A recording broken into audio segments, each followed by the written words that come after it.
Hello and welcome to 20 Good Summers, or welcome back to 20 Good Summers. I'm Paulina Porskova, and this here on my right is Jeff Greenstein. Jeff Greenstein. Last time it was your big bald baby or something. I think you added the baby yourself, which was kind of great. I just said big bald, and then you continued. How are you doing? Can I jump in right away? Let's jump in. We are having kind of an odd day. But wait, day. let's talk about can we talk about the weekend? You can talk about the weekend, yes. Folks, people out there in Podland, it was my beloved's birthday weekend. We had a whole festival. Do you want to talk about the festival? How you felt about the festival? Let's hear it, baby. All right. I didn't see it as a festival. My beloved here is a birthday freak. I'm a fanatic. He's a fanatic. He will celebrate a birthday for a month if he could.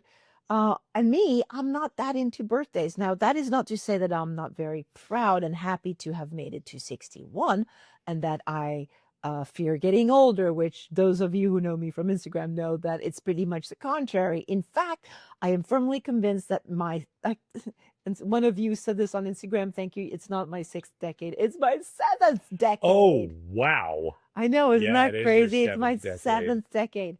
And I think my 60s are going to be the best time of my life. My mom said it was the best time in her life. Can you delve into this for a minute? I mean, okay, we're a rollicking, freewheeling podcast with conversations that go hither and yon. Yes. Why do you think that your 7th decade is going to be your best decade? Well, that's pretty easy because I feel like all the shit that that I had coming in, like that was my due. I feel like I waded through that in my 50s. There was so much bad in my 50s that, well, first of all, my 60s can't really get much worse. Well, no, I shouldn't say that. There's always a worse. I mean, as an Eastern European, I know it's always possible for things to get worse, but I just suspect that they may not. And it's like the 20 good summers, this is like the beginning of the 20 good summers. And I feel like I have the energy. I have the health, knock on wood. I've just found the perfect person for me, even if he's a little bit weird and off today. I can live with it. It's fine. So the setup for my 60s seems to be so hopeful and so wonderful, and my kids are grown and everybody's healthy, and for now things seem to just be I feel like I'm filled with hope for what's yet to come. And you are not, I would say, I don't say this as an optimistic knock. That's what I was going to say. You are not by nature a natively optimistic person. Would you agree with that assessment? Most definitely, because as an Eastern European, I know just the moment that you celebrate and you bake the bread because, the king has been deposed and the peasants are finally free, in comes Austria and and occupies you. Okay, or some other country, Turkey. Hungary took a big move forward this week, right? Yes, they did, and we like that move. Yeah. But let's not get into the politics of this. All right, I'm just You saying... are now firmly planted at 62, so you are well established in your 7th decade. Every episode, there will be a moment where our 17-month age difference comes to the fore. Unfortunately, for the next 6 months, we're only a year apart. We're only a year apart. That's right. 62 and 61. It sounds like nothing. It does. It sounds like nothing. It kind of sounds like we're equal. Yeah. As a matter of fact, one of the beautiful things about aging into this decade is that the percentage difference in our ages continues to shrink. Like if we had been 12 and 11, that's a very big deal. Well, it would have been 12 and 14. Anyway. All right. So yes, it's I celebrated 61, and on my birthday, my favorite employers, which is Estee Lauder, the company of Estee Lauder, and they have an unbelievable knack for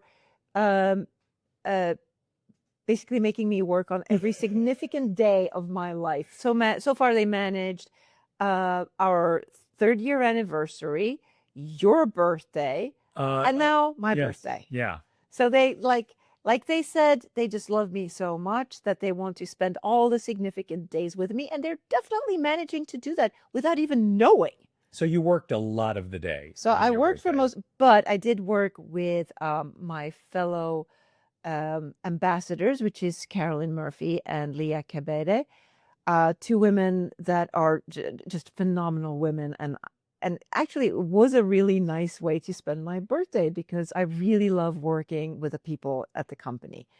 And it was actually fun, exhausting, but fun. And then I came home and my beloved here had asked me what I wanted for my birthday. Do you want to go out to dinner after work? I was like, no.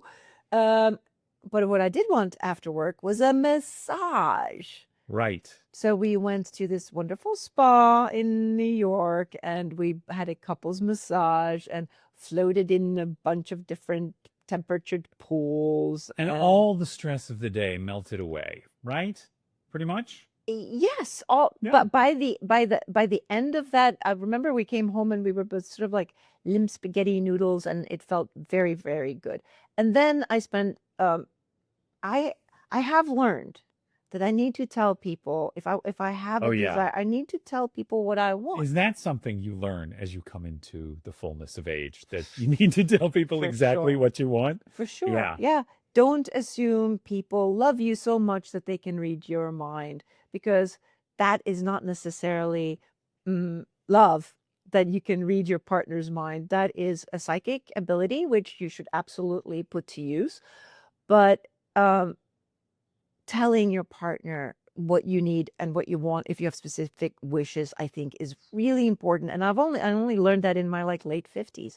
So yes, I did say to Jeff, look, the way that I really would love to spend my birthday is to spend it with the people I love the most, which of course is this guy and my two sons, their partners, people that I love. And so we went to my son's brand new house in Philly and spend the weekend with my sons and their It partners. was great. It was great. We have been to Philly a lot, which is where your Mm-hmm. younger son lives. And so the six of us, right, all rendezvoused in Philadelphia for, it was, I would say it was a lot of nice dinners, but mostly just togetherness, bike rides. Yep, lots of bike rides in like in whirling pink petals It was because very beautiful. it's Yeah. springy and beautiful and the weather was like it was two really lovely fresh spring days perfect for biking around and it was just I caught myself at one point we were just biking down one of the avenues and a, and you and Jonathan and Aaron, his wife, were like sort of ahead, and then Oliver and Jen were behind. And I was so suffused with happiness, with this kind of a joy of how perfect that moment in time and how grateful I was and how wonderful like life at that moment was everything that I could ever wish for. And so I kind of took that moment and stuck it I love that. into my heart to remember forever. That joy of that moment was just so intense. What But were the, okay, can I what just, I was oh, go going to ahead. Go say ahead. that this sort of leads us into today's episode, which is all about other people's children. Okay, can I just take a little breath before we dive into that? Because I love what you just said. I just want to make sure I just want to drill down for a moment on what it was that made that moment so crystalline and perfect. What were the ingredients of that? Or was it just the emotion that struck you at the moment? Well, I think it was having those six specific souls around me and this it you know like when bad things happen and it's generally a confluence of like bad elements that cause the shit storm that breaks that like wrecks your life. Well, this Yes. was the opposite. It was the It's a storm perfect of calm. rose Yes, petals. it was rose petals. It was a fresh breeze. It was a bicycle that worked. It was the sun glistening Yeah. off the river. It was watching my daughter-in-law's like raven glossy mane of hair in front of me flying. It was, seeing you sort of figuring out your way through Philly streets, being very decisive and sort of taking the helm on this. It was like a perfect confluence of events that just made me so incredibly Okay, let me happy. ask you this. And again, we'll rejoin the mainstream of this conversation in a moment.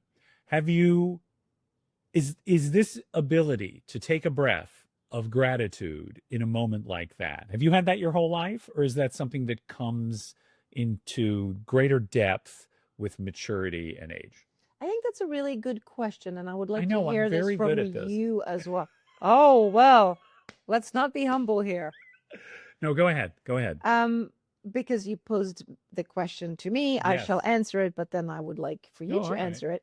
I would say on my end, yes, I believe that I've always had this ability to sort of uh pause in time and go, God, this is so wonderful. This is such a spectacular moment.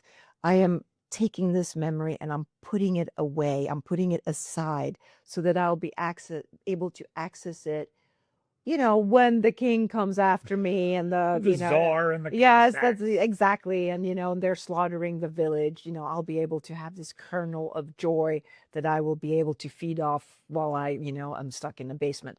Um, yeah, I think I've always had that, but not to the extent, and not, um, it would have to be a very special moment indeed. Now I have those moments, I feel like, so frequently, and I stop for longer and I pay more attention. So it is as I get older, these moments are more frequent because I remember to stop more often than I did when I was younger. When you're younger, you keep chasing that thing that you're going to be perfectly happy as soon as you get here, and then here, and then here. You're constantly working your way up the ladder. And I think at this point, I'm still working out my way up the ladder. I'm not done. I don't feel like I'm on the roof. But I know that sometimes from this specific rung on the ladder that I'm at, the view is different from the two below. And so stop here and take a look. Take it in. Remember it. And then keep climbing. All right. Now, what about you? Here's the problem is that you just expressed that so beautifully and so lyrically. What I say is going to sound kind of blunt and stumbly by comparison. Excellent. Let's go. Make, What make me aspect? seem What do you? I brilliant. forget what the question is. Have That I always been able to? Buffoon? do you do this? Do you stop for a moment and take that feeling that you're having? Well, I know you do because you say you say Yeah, it. I'm like, I'm having a moment. yeah, it is true. The thing that you just described about like climbing the ziggurat, in this sense of endlessly striving upward when you are in your 20s and 30s, you're building a home, you're building a career. You rarely take the moment to like look back over your shoulder and go, oh my God, look at all the steps I've climbed. You're looking upward and you're Yeah. going, how do I get to the top of that pyramid? I did try to inculcate a discipline in myself to stop and savor, but it was often very difficult. And I hate to put this entirely within the context of work, but I will. I would often say to my writer compatriots that when you finish the draft of something, before you let anyone else see it, before you hand it in, before you, even let your fellow writers, just take a moment to self-validate. Just take a moment to savor the accomplishment because you just did a trick very few people can do. And before everyone, to quote Elvis Costello, puts their fingerprints on your imagination, take a moment to feel good about that accomplishment on your own terms. Does this have anything to do with what you just said? No, not really. I knew you were going to say that. No, this is just kind of like Okay. self-validation and Well, wait. self-worth. But wait a And minute. I think that is. no, no, no, no. No, that this had nothing to do with or not much to do with a self. It was Perhaps I was setting up a paradigmatic okay. comparison and not completing the circle. And I'm waiting for you to Here it complete. comes. Yeah. Okay. Here's the thing. I did not always do that. I did not always take the moments to uh to extend that discipline to the wider sense of my life. I do remember a moment. It's so funny you're mentioning this. I remember a moment in a white Prius with the mother of my son and my little baby son in the car seat and a particular song playing on the radio and having a moment like what you just described. And it was so seared on my memory that I can really access it. But this doesn't flatter me, but that was the exception. Like stopping to really have the gratitude and the joy and just take a breath and go like, wow, everything that I need is right here in this car. Isn't that beautiful? I didn't do it as much as I should. Now, as I said, I am natively an optimist. I tend to think like things are gonna be good. I don't really brace for the approach of the Cossacks or the Czar. But that said, um, something happened about just over 3 years ago that was such an extraordinary miracle. And it happened at a time when I had actually started to abandon that native optimism. You already know this story. Yeah, and And well, I and think I we think may, I what? think I think they all know the They all story. know this You story. know the story too. You, our listeners, our watchers. Yes. Um, But if I ever needed that cattle prod in the butt to remind me that magic is possible, transformation is possible, joy is possible, that was it. And everything that has happened since has been a daily, hourly, minutely reminder that it is so that not a moment goes by that I am not awash in gratitude. And so I feel like I'm not well, answering your question. you sort of are, but you are, and actually, and yours is you have a slightly I'm not different as perspective. evolved. No, which is kind of wonderful because we have, and I find it interesting just talking about it now is like me and my sort of whether it's genetic or cultural, uh, uh, I wouldn't say pessimism, but realism. Sure. Um, m- did that make me value those moments more because I always understood they would be taken away from me. Meanwhile, the optimist, the incurable optimist, that everything is going to go great and this world is going to be fantastic and everything great is going to happen, and so you don't stop Yeah, that's right. to check those moments because you were expecting lots more of them. Exactly. There's going to be an endless supply of these moments. So And that sort of goes hand in hand with also getting older. We know our time is getting shorter. yeah, that's absolutely true. And I mean, it's the dominant theme of this show is to really squeeze the juice from the lemon. And that's And been nobody does that better than your new partner's children. I was going to bring you did it already. Okay. So, the thing you wanted to talk about today, and I mean, I'm going to let you, Because we yes. have just spent an entire weekend with my children, with my two boys and their partners. And we just spent nearly a week with your son The week before. the week before that. Yeah. And so we've had a lot of each other's children in our lives. And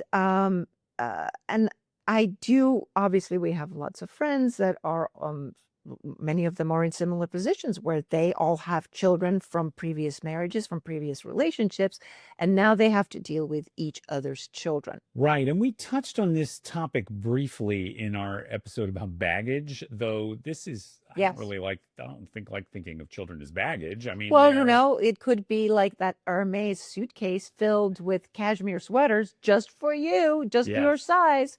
Not all baggage is bad baggage. Right. And so we've heard in our emails from a lot of people talking about the challenges of dealing with your partner's Yep. kids, integrating families. This is a theme that you guys have spoken to us about many, many times. And it's not, I mean, this is the most fatuous observation imaginable, but it is rarely automatic.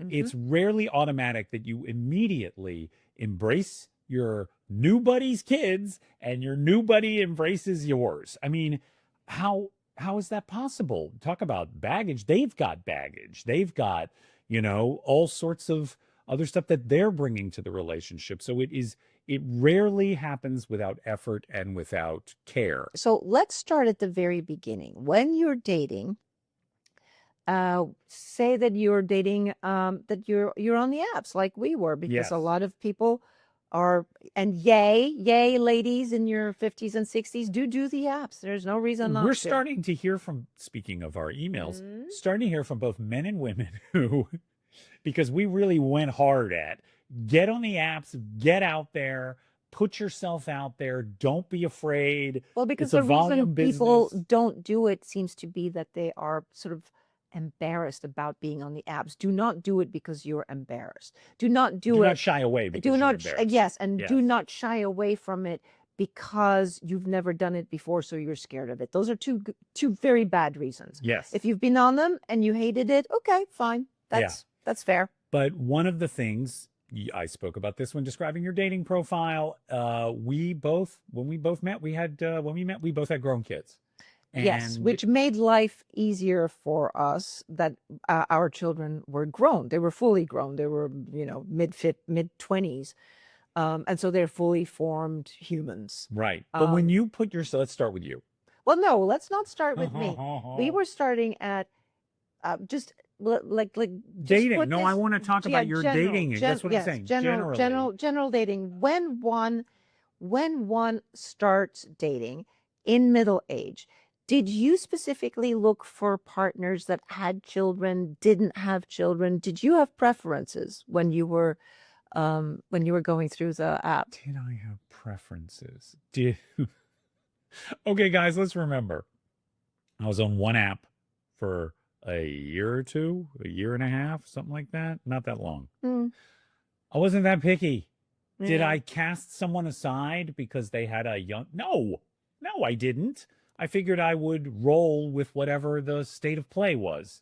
Is that a bad answer? No, it's an honest answer, and that's what we're looking for here is The honest honest answers. answer was everyone comes with their baggage. Most of the people who are out on apps in their 50s, because that was our, Yep. that was our lane, they are probably most likely going to have exes, families of their own. And so those complexities to me were part of the deal. Well, what about a woman that didn't have children? That was, say, you started dating when you were in your mid 50s? Yeah. So a woman, say, that's like 44 or 45, doesn't have children. Would that say to you, she might still want one? Well, Or, I did encounter one of those examples. I did encounter a woman who was a little younger than me, and we dated for a while. And it was very early in the game where she put out there to me that she really felt the window was closing and would I be willing to bank some sperm, like right now? and how did you feel about that? I felt on the spot because I was like, now listen, we talked about you got to put your deal breakers out there right at the jump. So I got to say, I admire her and I credit her for Yeah. putting that out there. I did not do a good job with that. I dissembled and I avoided and I said, well, we're just getting to know each other. And it's not that I'm not open to it, and I was not, I was a neophyte, guys. This is not the right answer. What I should have said is, I'm not ready to answer that question right now. And do I maybe want children right now? I don't feel ready to answer that question. And she did not have much time left for having No. children. And if she wanted that question answered today, then I was not a good bet. Yeah. Yeah. And the way that the relationship unfolded, I would say one of the ways in which she felt unfulfilled in the relationship is that it never happened. That Right. was one of the ways. So it was fair of her to put it out there, and I didn't handle it that well. How about that? Mm-hmm. But so you didn't shy away from women who either had children or didn't have children. Again, Like not so you picky. had, not so picky, like any woman with any kind of child attachment would do. Well, Okay. here was the that's thing fair. but here was the thing that this is maybe a cousin to the question you just asked. I did meet some women who had teenagers. As a matter of fact, in two cases, teenage daughters, circa 14, 15. Okay. Again, these are women circa 50, right? They had their kids at 35. Women are having children older, right?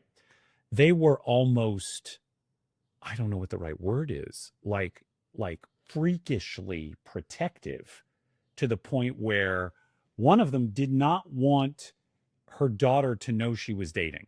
So any social engagement needed a cover story and meeting at a neutral location. The idea that I could, which again, at the outset, I understand that. I do understand that. But 6 months into this dating, I started to feel like, oh, this is really not going to ever get serious. If we're 6 months into this and she is not even willing to say to her daughter, I am dating somebody, uh, this is never going to be the kind of relationship that I want. It's never going to be a partnership. It started to feel like I was her weekend boy. And I ran into this a couple of times. You and I have talked about this. Am I answering your question? Oh yeah, and we're getting a phone call, and they can just From somebody, yes, a phone call from an unknown number. yeah go away. Whoever you No, were, yep, sorry. yep, yep. Did I answer That's your all. question? Yeah, pretty much. Which I mean, I guess so. A man in his mid 50s, he was kind of fine with like whatever the baggage in terms of children that the woman came with was fine with you. You were going to make do. Well, I should also, I feel like maybe I said this on the show, but just to restate this since the topic of the episode is Mm. kids, I have three younger siblings whom I love. I came from a big, noisy family and a big, noisy extended family, lots of aunts and uncles and cousins and so forth. And I always thought I would have a lot of kids, just And then you fell in love with a woman who didn't who want. did not want kids at all. Yeah. And ultimately, we compromised and we had one. A wonderful son who I absolutely dote on and adore. But I do feel a little pang of regret that it stopped there because I feel like I'm a good dad and I have a lot of love to give. And I always felt like a little secret wish that I had had more kids. And so the So to meeting a new partner would actually give you the opportunity to have exactly. I more was kids not in some ways. Yeah, I was not trepidatious about, oh, that's going to be complicated. I was like, it's worth the effort, you Okay, so know? you felt that having stepchildren would be fun. Yes, I did. Hmm. And you didn't really care what ages they were.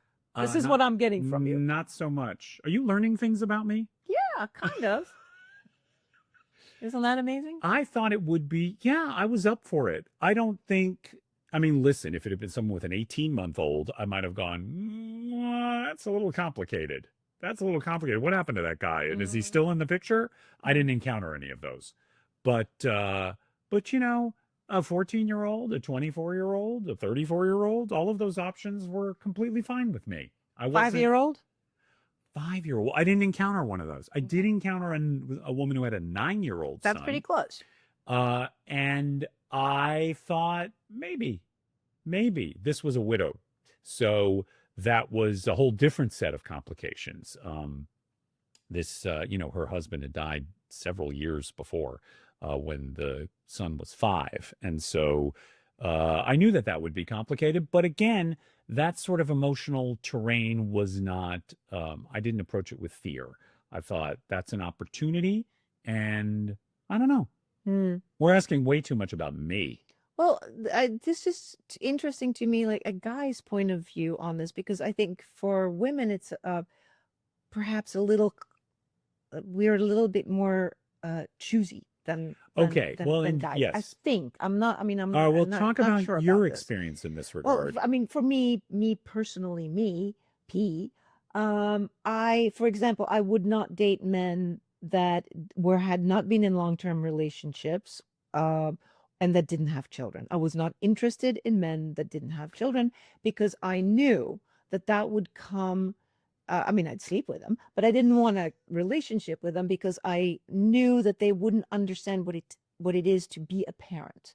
Mm. That when you have a child, your child will always be a priority, no matter how old they are. And I didn't want to have a partner that didn't understand that very obvious.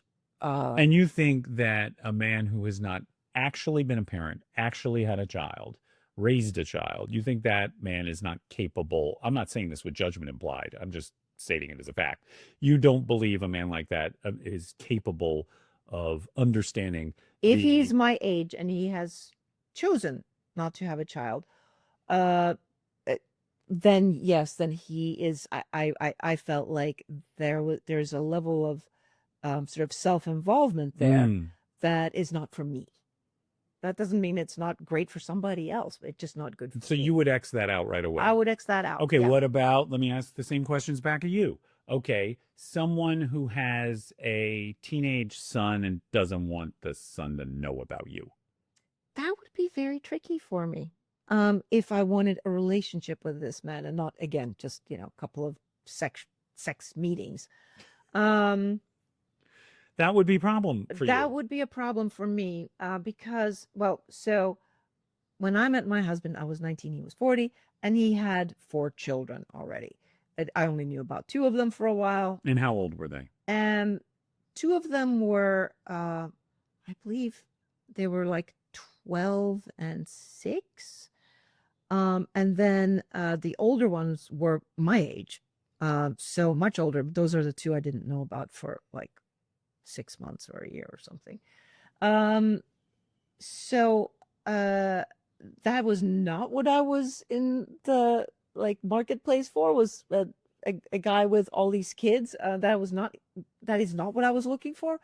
But it also wasn't. I guess it wasn't a deal breaker because I thought my parents were divorced. I really liked my stepmother. My stepmother was great. She was really fun, and a nice person. And so I thought, I didn't really. I was a kid myself. I was 19, so I didn't really think about it too much. I just thought, oh, two younger kids. That's like same and similar ages as my brother, who I raised. So I was sort of well into being with small boys, taking care of small boys. That to me was familiar and it made sense. So you embraced that role. This is obviously different than than our Yeah. stated goal in this conversation, but you embraced that role as stepmother to four sons.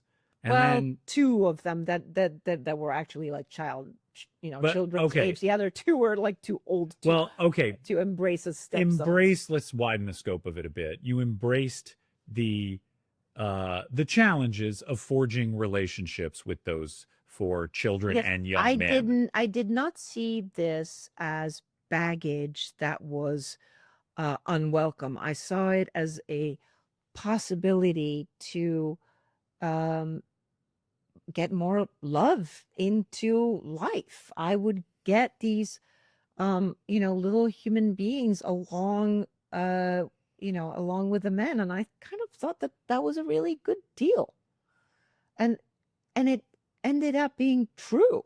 I am very close to my stepsons. I adore my stepsons. They are in And my your step life, grandchildren. and my And step yeah. grandchildren, and their partners, and they have enriched my life so much. They're like, this big messy family that we are. I'm so grateful that I did sort of inherit them along with everything else. That was some good luggage, not baggage. That was some Yeah. desirable little packages that came along with. Actually, in fact, even to the point where when my husband and I were separated, and I had to go and have a talk with my stepkids about, like, this is not going to work out. And it was heartbreaking, almost to the same level as telling my sons. Um, but my stepsons had a slightly different perspective than my sons. They sort of looked at me and they said, well, what's going to become of the family now? If it's not you and dad, then where's the family? Yeah. I think my kids kind of knew that dad and I were always going to be there, but my stepkids, like, I think it felt like the rug was pulled out from underneath them. Like, well, where did that, was I going to go away? Was that going to disappear? Like this relationship that uh, had been ours for so many years, was I going to somehow disappear? And of course, it doesn't. I mean, Well, how did you explain that? Did y- both of you explain yes, that? well, I did. I don't think my husband was very much into explaining things. Um, but what really proves that more than anything is time. It's just time. It's seeing that I'm still there and Mm. they're still there. Um, there's that that happens with time, but it takes other people's children take an enormous effort, and it's a different kind of an effort than your own children. And so that's kind of I kind of feel like I want to talk a little bit more about this. It's really about the effort that you put into these other people's children. And this is where I can see, for example, dating somebody. When is the right time to introduce uh, your dating partner to your child? Yeah. What do you think? Well, that's very dependent Uh, on how old the child is. yes. I And mean, as I said, in my case, the break point seemed to be about 15. Like, you're never going to meet that kid. I never did.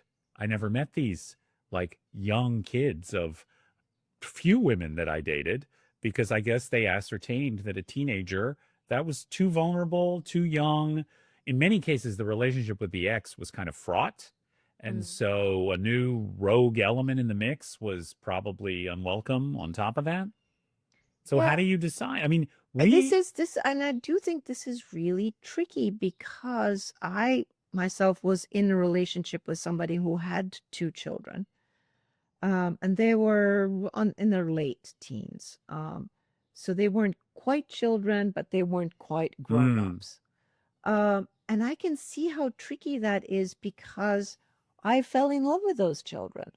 I made room in my heart for those children. I got attached to those children, and then the relationship ended. And I thought, according to my own code, that I would stay in these children's lives, mm. even though I was not in their father's life anymore. And I think he thought the same about my sons. But of course, in the way the breakup went, um, those his children wanted nothing to do with me.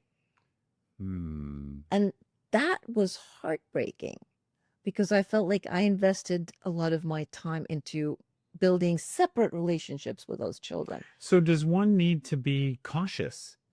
Yes, I think caution is absolutely so. The women that you dated that said, no, not ready for you to meet my child, um, they were being cautious and they were probably right to be cautious. Yeah, I Because guess. imagine if the Yes. child is a little younger and um, and you become a part of their lives, well, then they lose you too if things don't work out. It's such a tricky balancing act because I definitely saw, and particularly in this one case, that a 6 month span without anything, with still having to sort of like have these pretexts, like she'd come up with some cover story for what our date it was, and was what she would tell her daughter. That made me feel yicky, and at a certain point made me feel not like this emotionally. I don't feel like she's really making room for me, like she doesn't see a future with me, and so she's not just protecting her daughter but she's protecting her own heart, because there's no space in there for Right. me. I couldn't help but, now maybe that's unfair because what you're saying is Mm. parents should be protective, parents should be thoughtful. I did. Oh my God. I remember going on a date with one woman who lived in Santa Barbara. And I went up, drove up to Santa Barbara, and we had a very nice coffee. And then she said, "Oh my gosh, I would really love to see you again." I was like, "Sure." And so we made another plan. And she said, "Why don't you pick me up? And then we'll go out to lunch." And I picked her up and she introduced me to all three of her children. And how did that feel? It felt, I felt utterly blindsided because I had not been warned that this was going to occur. Okay. One was college age, one was high school age, and one was junior high school age. And they were all at home. So, like, when the car pulled up, it was this surreal scene of all of them running out to greet me. I think that's not fair. I think it's kind of reckless because I wasn't ready. I wasn't ready at that point. We'd been on one coffee date. This was our second daytime lunch date. Yeah, but So, what if she just told her kids you're a new friend that somebody eh, I mean, I again, I this is an incredibly tricky area, and I don't think we're going to solve anybody's oh, problems. and listen, every situation is different. Every child is Yes. different. The paradigms of every relationship are different. So we're not instituting any hard and fast rules about what's right and wrong. It's just None at all. that felt, I'm talking about two distinctly different situations. One was I felt kept out, I felt pushed away, I felt that the woman I was dating was overly guarded. And then the other one was like, well, open the battlements. Like, and that felt strange too. Mm. So I do think everyone has, I'm kind of going to what you're saying, everyone has their own tolerances and their own sense of what's appropriate. Now, to be fair, and again, our children were older, Yeah, okay? they're But grown-ups. I met your younger son on our second date, Yeah, exactly. and you were ready to introduce me Yeah, to him. I had no problems with it. Um, my okay, but this also goes Yes. back to my own upbringing. When I was my parents uh split up when I was 9, and my father introduced us to our stepmother, who wasn't yet a stepmother, very shortly thereafter, Mm. when my mother was still busy crying and freaking out, which was not great. That was not good parenting on my father's side. But likewise, my mother was a very self-actualized feminist woman in Sweden in the 70s, and she wasted no time in bringing uncles back home. And so I had lots of changing uncles over How the did you, years. how did little you feel about that? I kind of liked it because when my mom had a new boyfriend, they changed quickly, I tell you. But did Um, that, okay, I kind of liked it because my mom seemed happy okay, when that's she was interesting. dating. Yeah. She would, and she would like I could always tell when like she started matching her socks to her tops. I was like, a new uncle's on the Yeah. way. But did these men attempt to, forge relationships with you, buy you a Some toy, of them did, yes. Some of them would just flat out give me money. They go, to ingratiate? yes, if I give you a 20, will you tell your mom that Wow. I'm a really good guy? And I was And like, sure. did you advertise on these men's behalf when they? Well, they would give me the 20 for whatever candy or whatever I wanted, and I'd be like, Uncle Ingvar is kind of nice. I like him. And So, mom would be like, yeah, whatever. okay, Like, I think a lot of people hearing this story would say that that's a very damaging position to put a young girl in. hmm. I'm not saying it was damaging. I'm saying I think a lot of people would Yeah, judge it that way. I think today this sounds like Perilous. yes, and like this is not what we do. Like children need to be so much more protected than this. But we were not protected. I Yeah. mean, you were biking without a helmet through like half of Yes. Atlanta with like True. no oversight. And I was busy taking care of a 3-year-old completely unattended too. So these were different times. Okay, but And I are have to say, out of all the childhood stuff, having a different uncle every week was one of the least troublesome things. I felt really? like my mom had her private life and that was fine with me. Yeah. Like that was no problem if it made her happy, and then in return she would be nicer to me. That was And great. when Uncle Ingvar moved on, did you feel a sense of loss? There'd be once in a while I would go, oh, I really like Ulla was really nice. um uh and Ingvar I don't like as much, or oh, the guy with the pizzeria place, that's too bad that like now I don't get to go and have a free pizza anymore.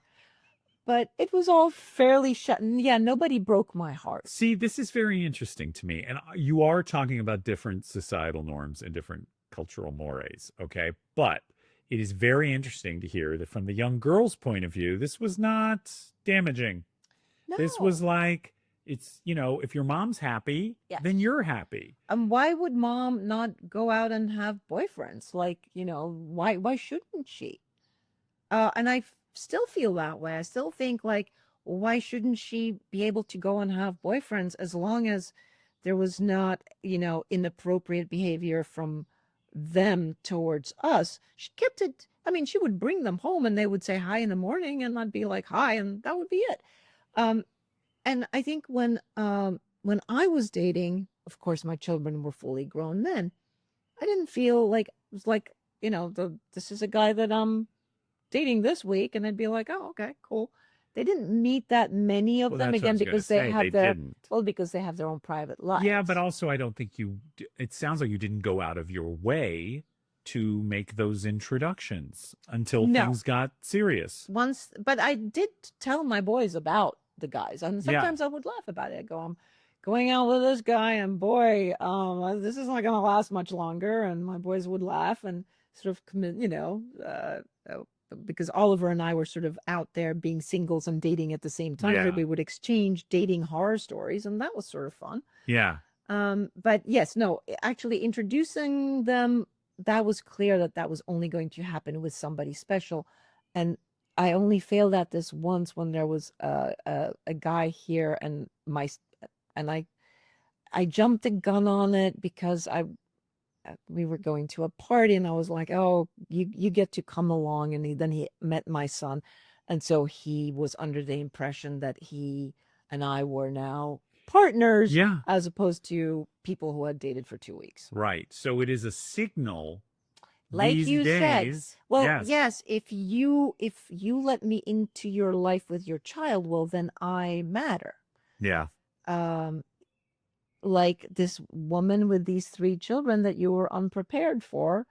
And I unfortunately introduced my son to somebody that I wasn't prepared for, and that led him to draw the wrong conclusion. Yeah.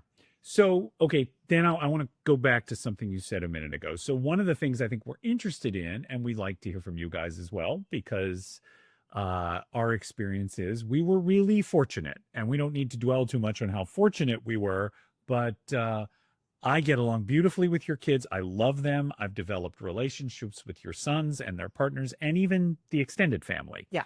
over the course of our 3 years together.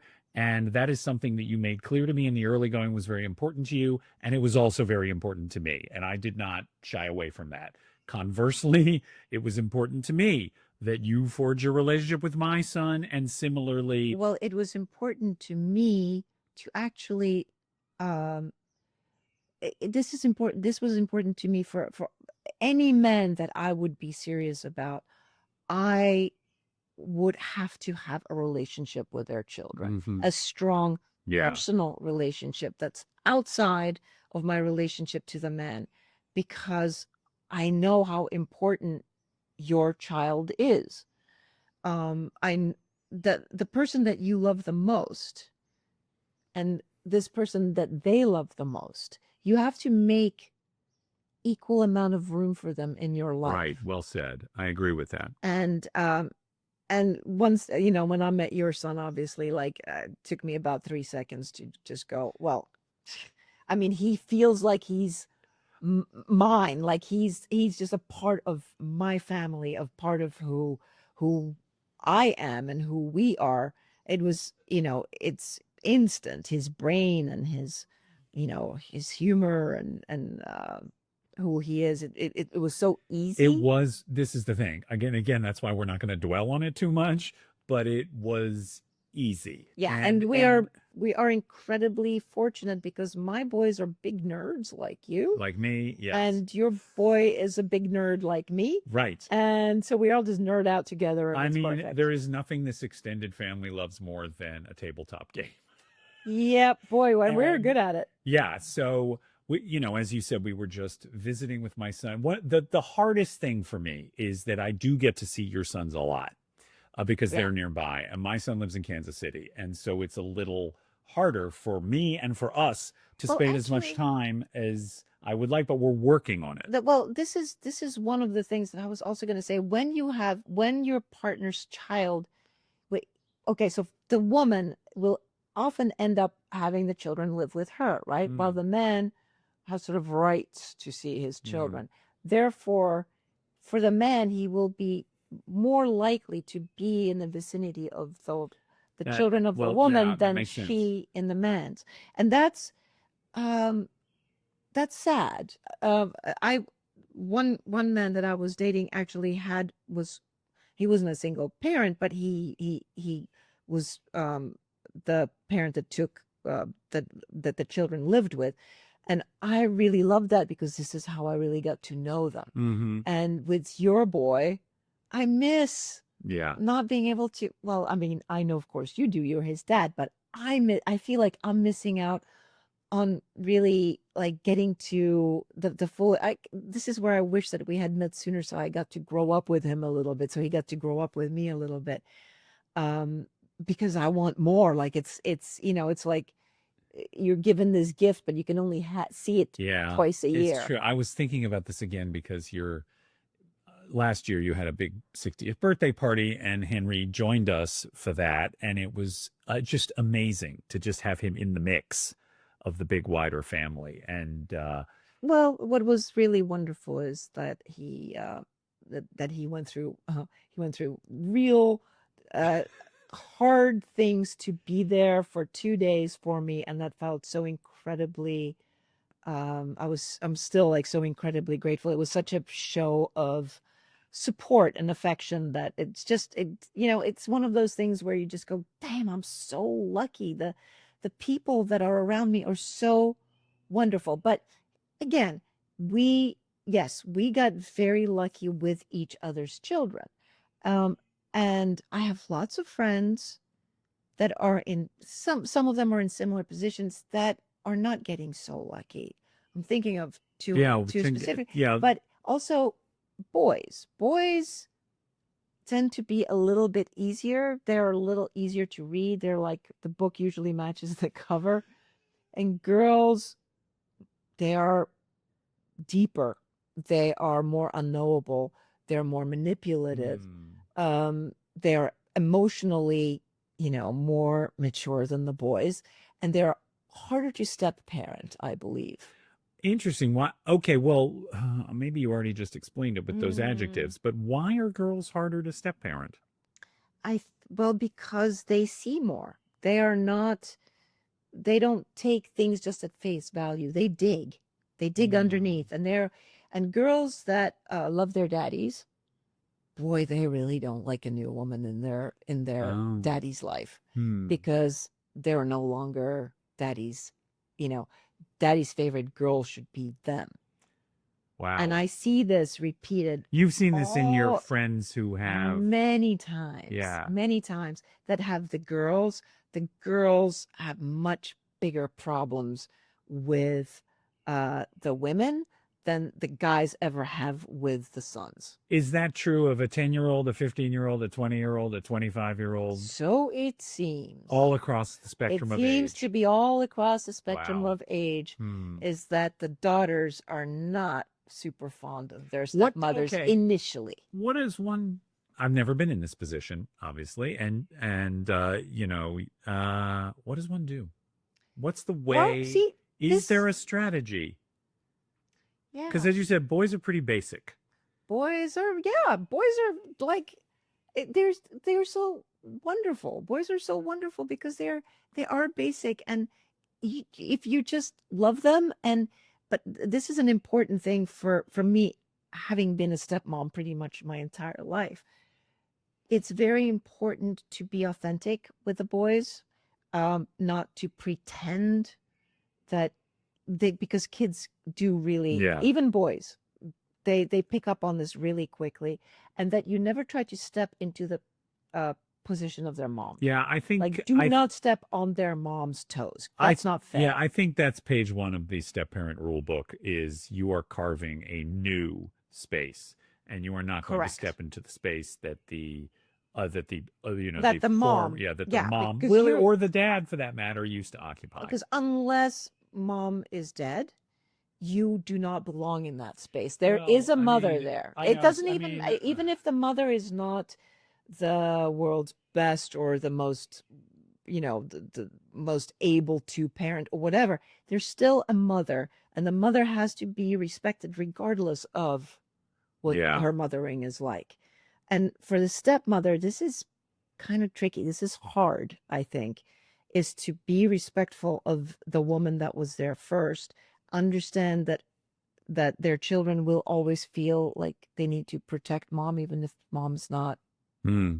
an easy mom. And you have to keep that space sacred. My stepsons did the most wonderful thing for me ever was when they explained what position I had in their life. they said to me at some point, and they were like in their teens, and they were like, P, you're like, we like, we really love you, or yeah, you're great. You're not mom. You're not like a mom. You're more like and they were looking for the word, and they were like camp counselor.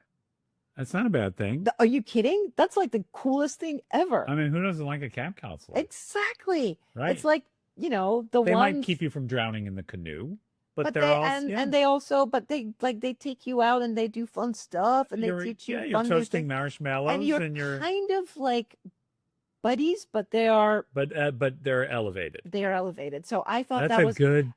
I think, be taking on the part of being a step parent again, unless that position is actually absent because the father or the mother has died. Well, Um, I keeping your reminding yourself that being a step parent is being a camp counselor is a really good way to think uh about it.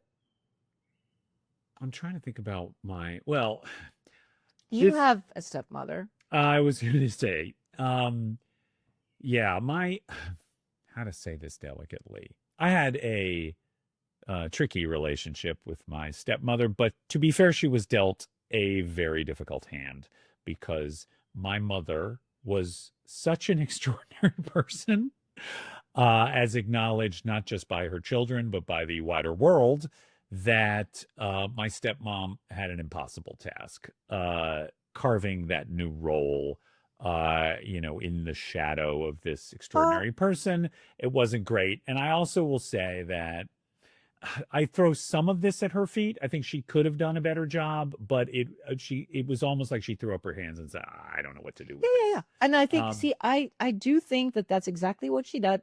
That I'm sorry, it's not. I don't particularly respect that because I know from my own experience that if you're dealing with four bereaved orphans that just yeah, lost their mom, who was the greatest person in the world, we have one of those too in our family, the absent father who's the greatest thing that ever lived.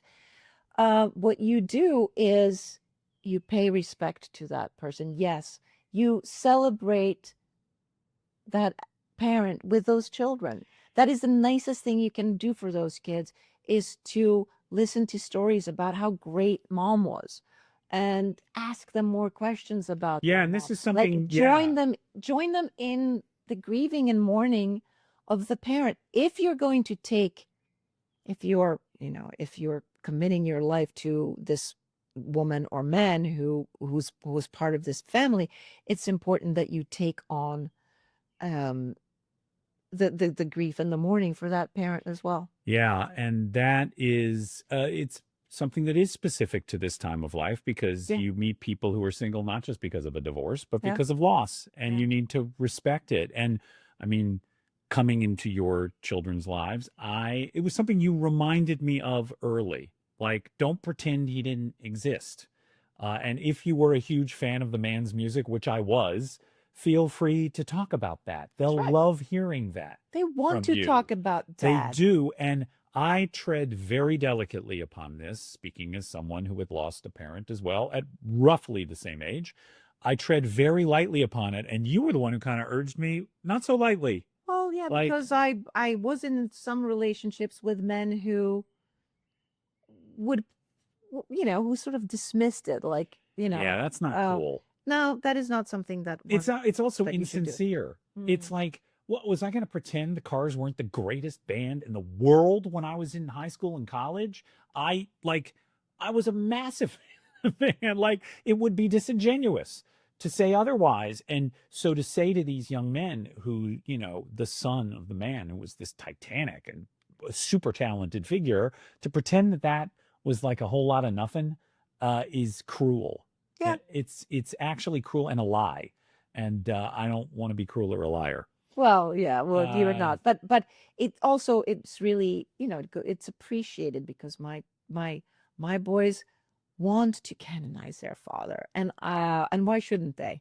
yeah, It's like they miss him every day, and they will miss him every day for probably the rest of their lives. And making mourning him and his presence, a part of our daily life, is something that you have embraced instead of shied away from, which is, again, that's that's good step parenting. Well, I'm trying. I mean, I'm learning on the job. It was the family has a tradition that, on their dad's birthday, there's a restaurant that he loved that everyone goes to. And I always kind of respected, well, that's family time and that's something that belongs to you guys. And last year, for the first time, I was invited along, By the which boys. by the boys. I can't it's hard for me to talk about this without getting emotional. Like, well, that was so meaningful to me to be invited to sit at that table, where everyone is swapping remembrances of this incredible man. And I couldn't believe that they made me part of that story. And again this year. Yeah. And I see that as a privilege and an honor. Uh, and and I take it very seriously. And perhaps, I mean, this is a sidelight. But I remember when we were getting to know each other, the understanding that you were still grieving the loss of a husband and that your children were still grieving the loss of a father. That was something that I could directly empathize with, having experienced loss Yeah. myself. And I think, in the same way that you say you would be extremely skeptical about a man who had no kids, Mm. similarly, because they would not understand the language of parenting, I was, um, grateful is probably the wrong word, but I was grateful that I understood the language of grief, Yeah. so that I could like speak to them with humanity. Yeah, no, I think we were grateful for that too. Well, you won't believe this, but we've Oh, already geez. look at how Oh, how do you want to close this out? Or are we done?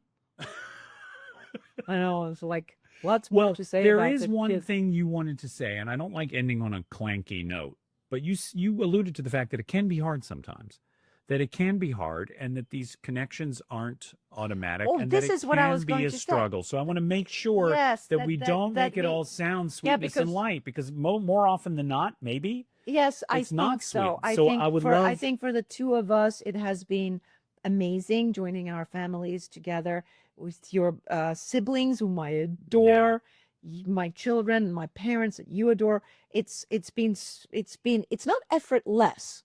It costs quite a lot of effort. It takes a lot of energy, but we're very happy to invest that energy into each other's yeah. families But can you talk a little bit when about things when go there's wrong. So this resistance? is like, Yeah. let's say, and this is what I see around me in,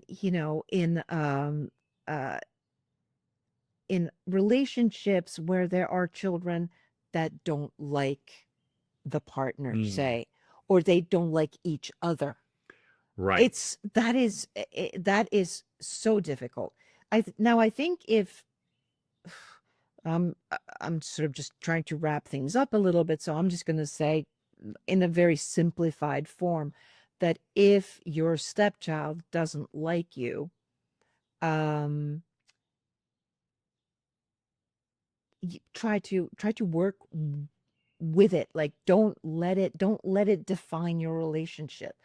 Understand that they don't like you because of the set of assumptions and judgments that are that there before you. It doesn't have to do with you specifically. It might be the mother, the father, whatever, their own luggage that they're bringing to this relationship that says, I'm not going to like you and I'm not going to give you a chance. um and so this is what you if you have this is what you have to work with. You need to work with that, and you need to address it, and you need to say, hey, I get it.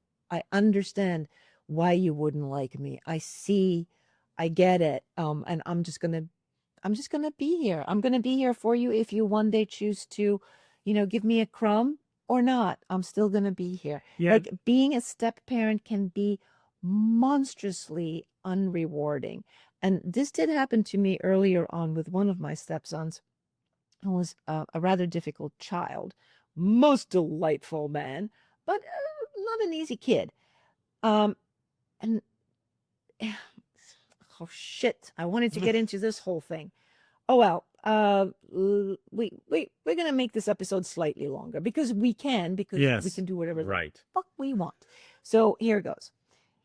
When when the child is being difficult, when your partner's child is being difficult with you, the problem here is your partner, not the child. Oh. So does that mean you need an assist? You most definitely need an assist. And to me, this is a little bit like I believe there are no bad children, like there's no Mm, bad dogs. yeah. It's bad owners, We were just but talking bad about this. parents. Yeah. Yes. So, and I've been in this position myself a few times, and I see a lot of friends in these positions where there's problem with, say, one of the daughters. Mm. And let's say, because this is the one that I have seen the most often, there is the stepmother, there is the father, and there is his daughter. She doesn't Mm. like her stepmother. She's acting up and she is behaving very poorly towards her stepmother. Uh, and the guy says, he's like, well, I'm doing like she's a teenager, she's going through stuff, you're just gonna have to weather it, you're just gonna have to handle it. That I would say is the father's fault. For not being an active participant in helping forge that relationship. And in helping to forge that relationship is not taking his daughter inside and and saying you have to be nice, you have to, but people have to be treated with respect. Mm. If the daughter is behaving disrespectfully to the stepmother in front of the father needs to say something about it in that moment. The father needs to say, hey, That's not okay. you can't speak to Yeah. her this way. You can't do this. This is not cool. He needs to step in and be a little bit of the defender, which also goes for like each other's parents. Yes. If your parents were alive and your mother came into our apartment and started rearranging my furniture or my Yeah. I need to forks, get out in front of it's that. not me that should Yes. say, excuse me, Mrs. Greenstein, but could you please leave my plates where I like them? No, this is where you need to step up Yes. and go, Mom, Yeah. Cool it. yeah, you don't get to do this. This is not your You're just domain. I'm sorry but I just, as you're telling these stories, it just reminds me how vastly fortunate we are. Like, in how many dimensions we lucked out. Yes, hello all you out there. Well, We are just so fucking fabulous. well, no, it has And nothing to do with fabulousness. We were lucky, but I do think, I mean, as you said, we've gone into overtime on this, but I think this is something we have glancingly spoken about on this show. It is something that is baked in to relationships forged at this time of life. So we would like to hear your stories because that can be the basis for following up on this, because our story absolutely. pretty much worked out. You've had some struggles in the past, but you worked through them. And I've invested enormous amounts of energy into my partner's children, and it has repaid me, hundredfold, except for those partners that pulled out of my life and pulled out their children. Yes. So again, yes, shit like that can happen. And, but I would still say it's still worth investing. It's still worth investing. It's still better than withholding or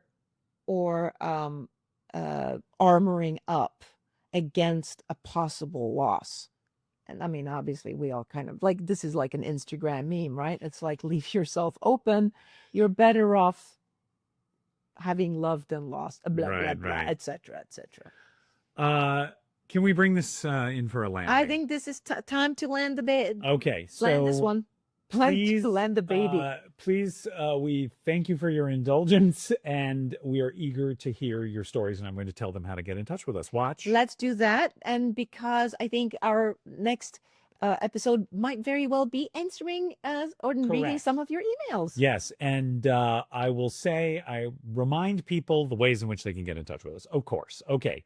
You can follow us on the Instagram. We are 20 Good Summers Pod, all spelled out. Okay. There is a website. Did you know that? It's 20goodsummers.com, also spelled out. You know what you will find there? All of our episodes and cool merch. I Merch. didn't tell you this, but last night on a call, my brother showed me an embroidered 20 Good Summers baseball cap, which was gorgeous. Oh. Okay, so the merch is ever changing and ever amplifying. If you go to the merch page, it's fun. We're not doing it for the money. We're doing it because it's fun and the graphics look nice. So you can go there.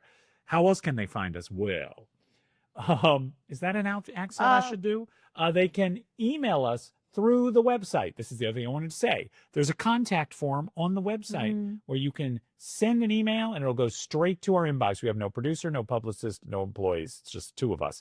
As you can probably tell from the extremely low-tech way this show is made, contact us that way, or if you care to send us to the same inbox, 20goodsummers@gmail.com. All goes to the same place, and we read all of them.